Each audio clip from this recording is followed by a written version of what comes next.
আইএনটিটিইউসির পক্ষ থেকে অবস্থান বিক্ষোভ। আরজিকর ঘটনার বিষয়ে গোটা রাজ্য জুড়ে চলছে প্রতিবাদ।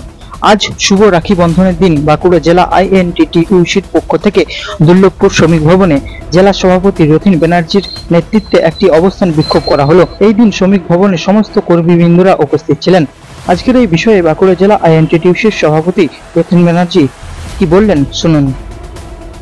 আজকে আমাদের সর্বভারতীয় তৃণমূল কংগ্রেসের সভানেত্রী 17 তারিখ থেকে পশ্চিমবাংলায় যে কয়েকটি আন্দোলন কর্মসূচি দিয়েছিলেন, আমরা আজকে রাখি বন্ধনের মধ্যে এবং বিরোধী দল পশ্চিমবাংলায় যে অশান্তি সৃষ্টি করতে চাইছেন তার বিরুদ্ধে আমাদের অবস্থান কর্মসূচি আমাদের ছিল, আমরা চালিয়ে যাচ্ছি।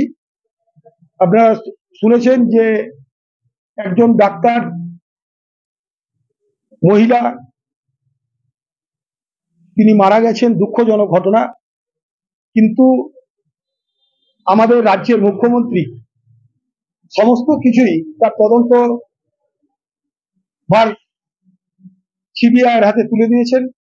তারপরেও প্রত্যেক দিন বিরোধী দল সেভাবে পশ্চিমবাংলাকে অশান্তি করছে এবং বিভিন্ন সরকারি যে সম্পত্তি ভাঙচুর করা হচ্ছে তার প্রতিবাদেই আজকের এই অবস্থান কর্মসূচি।